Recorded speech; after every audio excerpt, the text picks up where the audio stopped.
നമസ്കാരം. VCV ന്യൂസിലേക്ക് സ്വാഗതം. ആദ്യം പ്രധാന വാർത്തകൾ. സ്വകാര്യ ബസ് ഇടിച്ച് കാൽനടയാത്രികനായ വയോധികന് ദാരുണാന്ത്യം.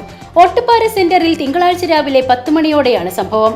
കുമരനെല്ലൂർ സ്വദേശി പുത്തൻ വീട്ടിൽ 96 വയസ്സുള്ള രാമനാണ് മരിച്ചത്. വടക്കാഞ്ചേരി പോലീസ് കേസെടുത്തു. സംസ്ഥാന പൊതുവിതരണ സംവിധാനം താറുമാറാക്കിയെന്ന് AKRRDA Thalappilly president K. Sethumadhavan. Vadakkanchery NFSA പരിസരത്ത് all Kerala retail ration dealers association നടത്തിയ ധർണ ഉദ്ഘാടനം ചെയ്ത് സംസാരിക്കുകയായിരുന്നു അദ്ദേഹം.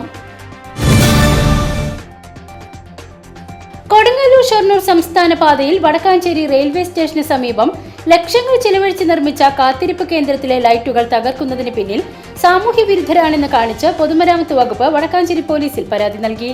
കുറ്റക്കാർക്കെതിരെ വേണ്ട നടപടിയെടുക്കണമെന്നാവശ്യപ്പെട്ടാണ് പരാതി നൽകിയത്. അത്താണി അമ്പലപുരം ദേശവിദ്യാലയത്തിൽ നടക്കുന്ന മുകുന്ദരാജ സാംസ്കാരികോത്സവത്തിൽ 2ാം ദിവസമായ ഞായറാഴ്ച മുകുന്ദരാജ അനുസ്മരണം നടന്നു. വടക്കാഞ്ചേരി MLA സേവ്യർ ചിറ്റിലപ്പിള്ളി മുകുന്ദരാജ അനുസ്മരണം ഉദ്ഘാടനം ചെയ്തു. മുൻ മുഖ്യമന്ത്രിയും കോൺഗ്രസിന്റെ സമുന്നത നേതാവുമായിരുന്ന ലീഡർ K. കരുണാകരന്റെ 14ാം ചരമവാർഷിക ദിനം ആചരിച്ച് കോൺഗ്രസ്. വടക്കാഞ്ചേരി ബ്ലോക്ക് കോൺഗ്രസ് കമ്മിറ്റിയുടെ നേതൃത്വത്തിൽ ആചരിച്ച അനുസ്മരണ യോഗം ജില്ലാ Congress committee general secretary NR Satheesan ഉദ്ഘാടനം ചെയ്തു.